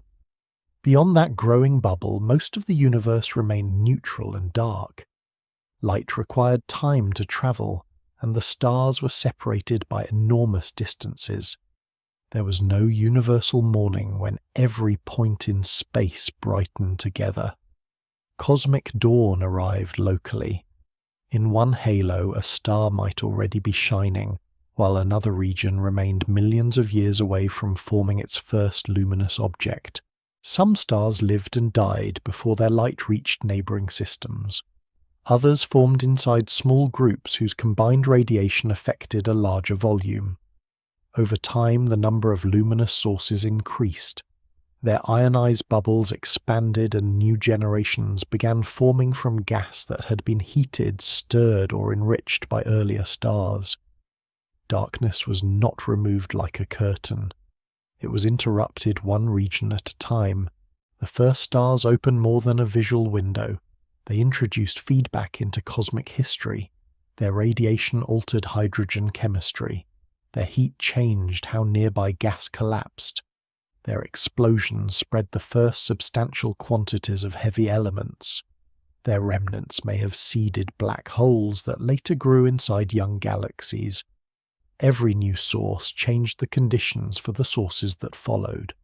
The universe was no longer governed only by expansion cooling and gravity acting on simple gas. It now contained objects capable of reshaping their environments. Still, most space remained dark, and the earliest points of light were surrounded by a neutral fog far larger than the regions they had transformed. To understand how the Dark Ages gradually ended, we must follow that light outward into the hydrogen that had waited through millions of silent years. The first starlight did not simply pass through the neutral hydrogen surrounding it. It changed the hydrogen. A sufficiently energetic ultraviolet photon could strike an atom and remove its electron, leaving behind a positively charged proton and a free electron. The atom had become ionized. Around each early star, this process began carving out a region where neutral gas was transformed into hot plasma. At first, the ionized zone was small, crowded close to the star by the density of the surrounding cloud. As the star continued shining, more ultraviolet photons escaped, and the affected region expanded. The boundary was not a solid shell moving through space. It was a changing balance between ionizations and recombinations as electrons were removed from atoms and later recaptured. Close to the star, radiation might keep the gas strongly ionized. Farther away, neutral hydrogen remained dominant. The first light therefore produced not one clean circle, but a living boundary whose shape depended on density, temperature, stellar brightness, and the uneven structure of the gas. The ionized gas was also warmer than the neutral material beyond it. Heating increased the motion of particles and raised the pressure inside the illuminated region. Gas began expanding away from the star, pushing into cooler surroundings, and reshaping the cloud from which the star had formed. In some directions, dense streams continued feeding material inward. In others, radiation escaped through thinner channels and travelled much farther. A cloud that once helped build a star was now being altered by that star's presence. This is called feedback, a broad term for the way a new object changes the conditions around it. Feedback can sound like a microphone misbehaving during a meeting, but in astrophysics it can regulate the growth of stars and galaxies. Radiation may stop gas from falling onto one region while compressing material somewhere else. Heating can delay future star formation nearby, yet expanding fronts may also gather gas into denser layers. The effect is not simply helpful or harmful. It depends on timing distance geometry and the stubborn complexity of matter. When the first massive stars reach the ends of their lives, they change their surroundings again. Some may have collapsed into black holes with relatively little outward disruption. Others may have exploded, releasing energy and hurling newly created elements into the surrounding gas. These explosions could sweep material outward at high-speed, heating and stirring regions far beyond the original stellar birthplace. A small early halo might lose much of its gas entirely, temporarily preventing another generation of stars from forming there. In a more massive system, some enriched material could remain bound cool again, and later participate in new star formation. Carbon, oxygen, silicon, iron, and other elements began appearing in places that had previously contained almost nothing but hydrogen and helium. Even a tiny amount of this enrichment could change how efficiently gas cooled. Later clouds no longer had to rely only on molecular hydrogen. The universe was beginning to acquire a more versatile chemistry. The black holes left by some early stars may also have influenced the neutral fog. If a remnant black hole captured surrounding gas, the falling material could heat dramatically and produce energetic radiation. X-rays travel farther through neutral hydrogen than much ultraviolet light, so early accreting black holes may have warmed large regions without ionizing every atom immediately. Other sources, including stellar remnants and compact binary systems, may also have contributed X-rays. The importance of these processes remains uncertain. Astronomers know that the gas was eventually heated, but the timing, distribution, and dominant sources of that heating are still being reconstructed. This uncertainty matters because the temperature of neutral hydrogen affects the 21 centimeter signal. A cold gas leaves one kind of radio imprint against the cosmic microwave background. A warmer gas produces another. By measuring when the signal changes, astronomers hope to learn which sources first heated the universe and how rapidly their influence spread. As more stars formed, their individual ionized regions began growing and overlapping. Imagine small clearings appearing within an enormous fog. At first, each clearing remains isolated. Later, more appear, their edges expand, and neighboring clearings begin to merge. The image is useful, but ionized regions were not empty spaces with the fog physically removed. Hydrogen remained present. Its atoms had simply been separated into protons and electrons. Nor were the boundaries smooth. Dense clumps could remain neutral, longer shielding themselves from radiation, while low-density channels allowed photons to travel farther. The result was a patchwork universe.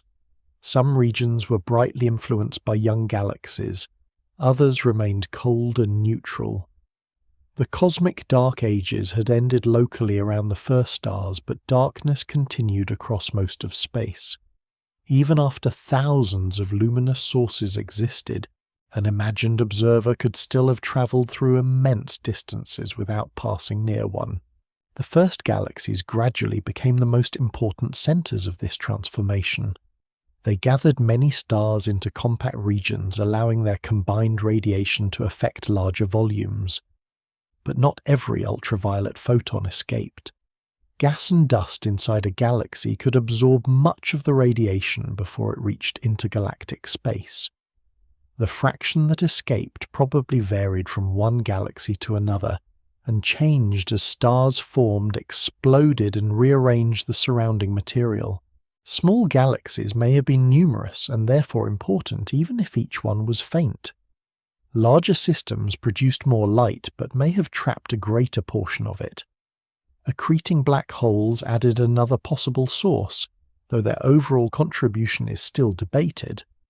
Reconstructing ionization therefore requires more than counting visible galaxies. Astronomers must estimate how many faint systems existed, how efficiently they formed stars, how much ionizing radiation escaped, and how the surrounding gas responded. The universe has preserved the outcome more clearly than the complete list of contributors. The neutral fog did not vanish all at once. It retreated unevenly as light, heat, and ionization spread outward from a growing population of stars and galaxies. Some atoms were ionized, recombined, and were ionized again. Some dense regions resisted the radiation long after thinner surroundings had changed. Meanwhile, enriched gas began forming new generations of stars whose properties differed from those of the first pristine generation. The universe was becoming brighter, more chemically complicated, and increasingly structured. Yet there was still no single moment that could be called the end of darkness everywhere. Cosmic dawn was a process, not an appointment. To understand when the Dark Ages truly ended, we must follow these expanding regions until their boundaries met. Their light filled most of intergalactic space, and the patchwork of darkness became an increasingly rare remainder.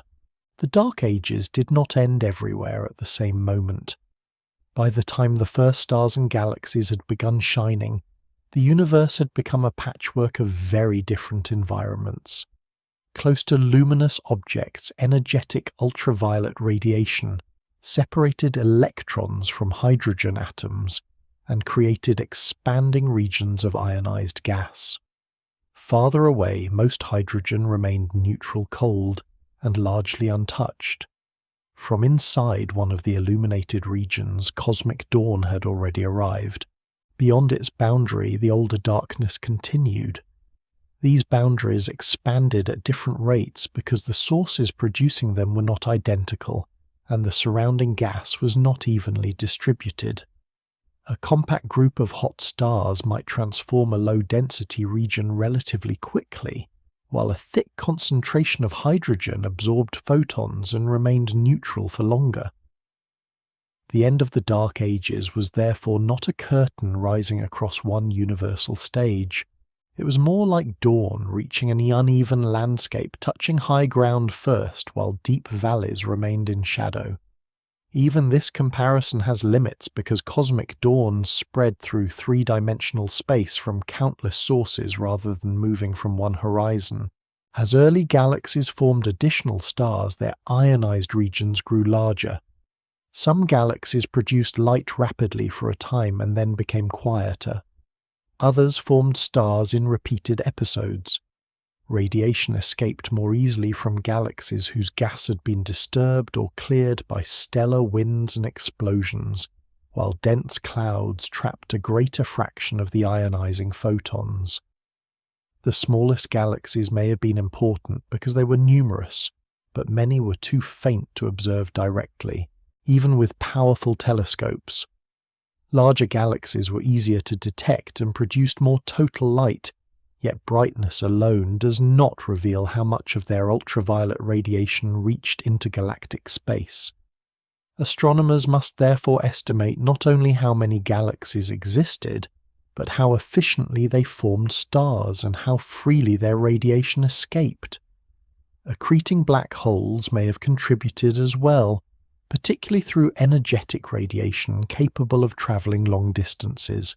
The exact balance remains uncertain. The universe has shown us that reionization occurred, but it has not provided a complete list of every source that helped accomplish it. As the ionized bubbles expanded, neighboring regions eventually met. Once two bubbles joined, photons could move through a larger connected volume without repeatedly encountering neutral hydrogen. More sources appeared inside this growing network, adding their radiation and helping its boundaries travel farther outward. The process accelerated in some places, yet dense pockets continued resisting change. Neutral gas could survive inside compact clumps even after much of the surrounding space had become ionized. Some atoms lost their electrons, captured them again, and were later ionized once more. Reionization was therefore not a simple conversion in which each atom changed state once and remained that way forever. It was a shifting balance between incoming radiation, gas density, temperature, and recombination. The word bubble makes these regions sound pleasantly tidy, like soap floating through a bath. In reality, their boundaries were irregular, overlapping, and constantly altered by the structures they encountered. The universe was becoming transparent to ultraviolet light in stages with islands of neutrality, remaining inside an increasingly connected ionized sea. Astronomers reconstruct this transition by combining several kinds of evidence. The cosmic microwave background carries a subtle imprint from the free electrons produced during reionization. Some of its photons scattered from those electrons, changing the background's polarization in a way that provides a broad measure of how much ionized material existed along their journey. This evidence helps constrain the overall timing of reionization, but it does not supply a detailed map or identify every source. Distant quasars offer another clue. Their brilliant light passes through intergalactic hydrogen before reaching us, and neutral gas absorbs particular wavelengths. By studying the resulting pattern, astronomers can estimate how much neutral material existed during later stages of reionization. Extremely distant galaxies add further information through the way hydrogen affects their spectra, and through the ionized regions that sometimes surround them. Each method observes a different part of the story. None is complete alone. Together they describe a universe changing gradually, unevenly, and somewhat reluctantly from neutral gas into the largely ionized intergalactic medium we see today. Even the phrase "the end of reionization" depends on what is being measured. One scientist might ask when half the intergalactic hydrogen had become ionized. Another might ask when large ionized regions connected across most of space. A third might define the end as the time when only small dense pockets of neutral gas remained. These moments did not coincide exactly, nor did the arrival of the first stars instantly end the cosmic dark ages in every useful sense. Cosmic dawn began when the first luminous objects appeared, while reionization continued as their radiation spread and accumulated over hundreds of millions of years. The eras overlap. Their boundaries are tools used to organize a continuous history, not marks etched into the universe itself.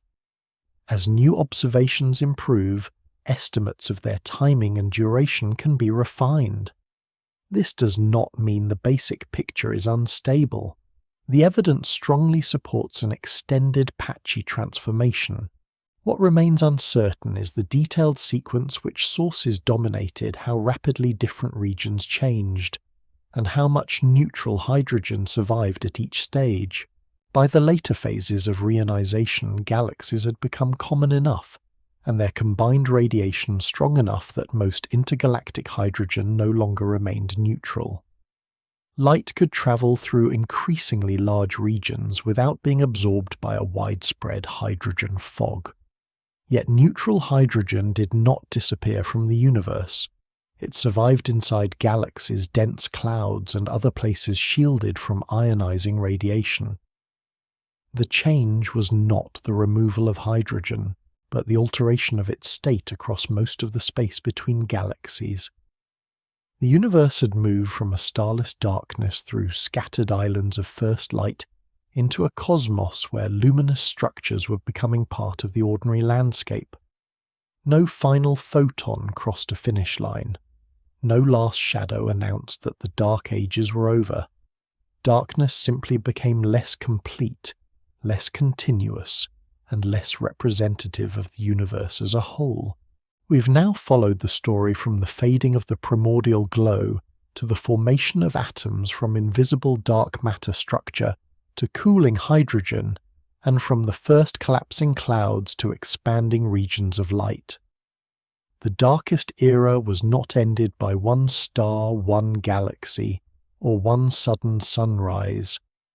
It faded through the combined influence of countless sources separated across immense distances, each transforming a small part of the neutral universe, until those transformed regions began to join. One question remains before we return to the quiet sky above Earth.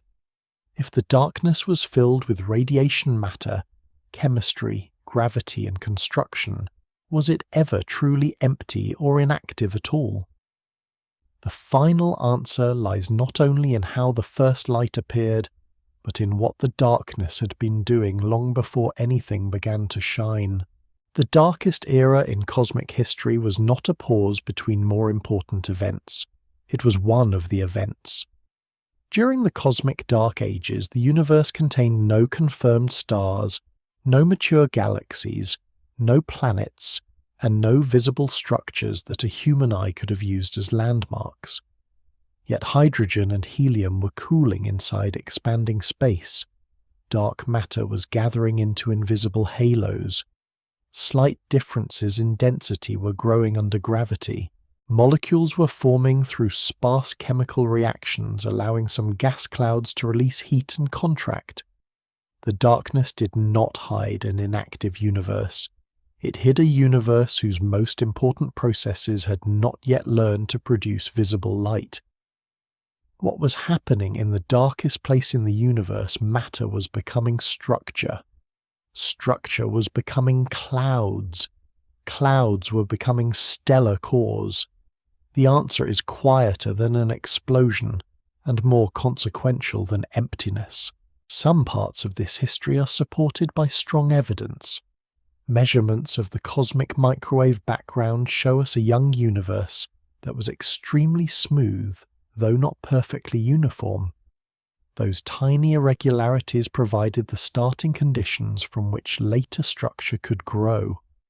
Observations of galaxies, clusters, gravitational lensing, and the large-scale distribution of matter show that dark matter played a central gravitational role.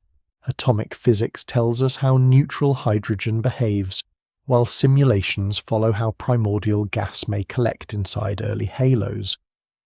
Astronomers also know that the intergalactic universe became ionized over time because ancient radiation and the spectra of distant objects preserve the effects of that transformation.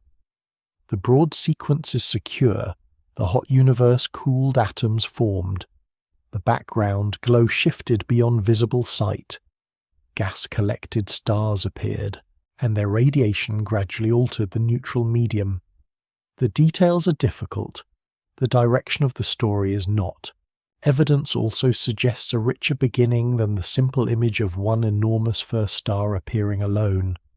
The earliest luminous objects probably formed in multiple regions at different times and under somewhat different conditions.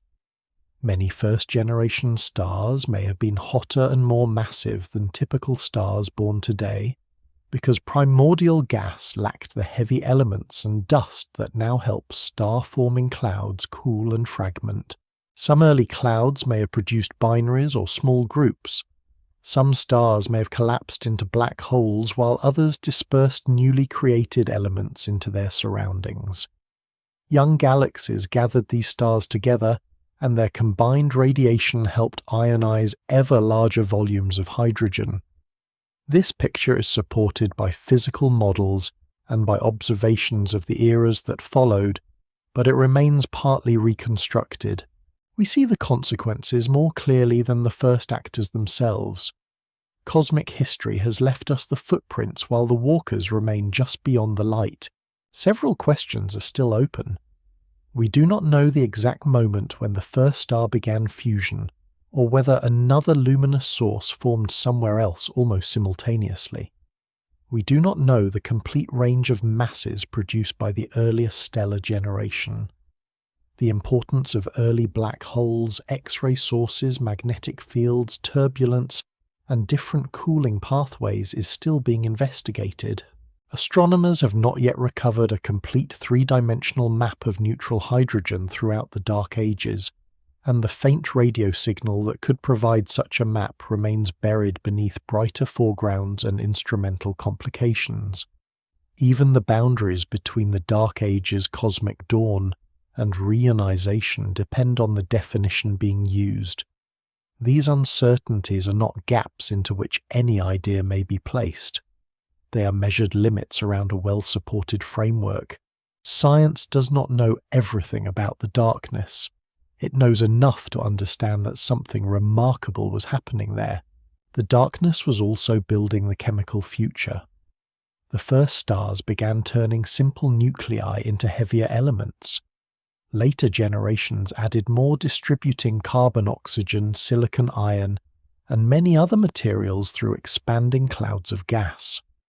From those enriched clouds came new stars, rocky planets, oceans, atmospheres, and eventually the chemistry capable of becoming alive. The atoms in a human body were not waiting fully formed during the Dark Ages. Most had not yet been created, but the conditions that would make them possible were already developing. Gravity was gathering the first fuel, cooling was allowing the first cores to collapse, nuclear fusion would create new elements, and stellar deaths would release them. The route from neutral hydrogen to a person listening beside a dark window is not direct, planned, or inevitable. It is a long chain of physical transformations, each depending on what came before. The starless universe contained none of us. It contained the beginning of the path. Now the journey can return to the night outside your room. The darkness between the stars may look empty, but it carries the history of everything that has happened since the universe first became transparent.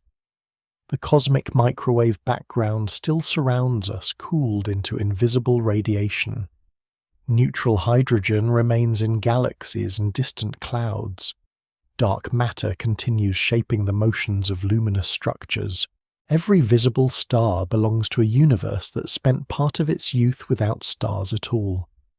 When you look into a black region of the sky, you are not seeing the ancient Dark Ages directly.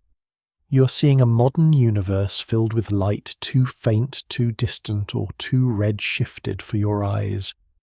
But the darkness can still remind us of that earlier time when the cosmos possessed no familiar scenery, and gravity worked without an audience. So the darkest place in the universe was probably not one hidden chamber, one void, or one unreachable point. It was an era spread across the young cosmos after the original glow had faded from visible sight and before starlight became common. It was dark, but not empty. Quiet, but not still.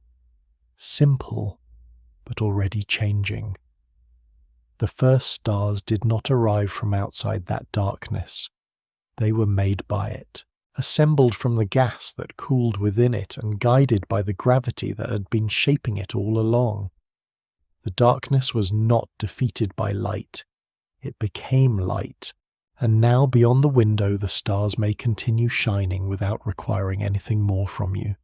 There is no need to hold the whole history in mind. The ancient hydrogen can keep its faint radio memory. The distant galaxies can continue carrying their old light across space. Gravity can remain patient. Let the scale of the universe soften rather than overwhelm, and let the room around you feel small in the gentlest possible way, not isolated from cosmic history, but resting quietly inside it. The universe once passed through an age without stars. Tonight there are stars above you, even where your eyes see only darkness. You can leave them there and rest.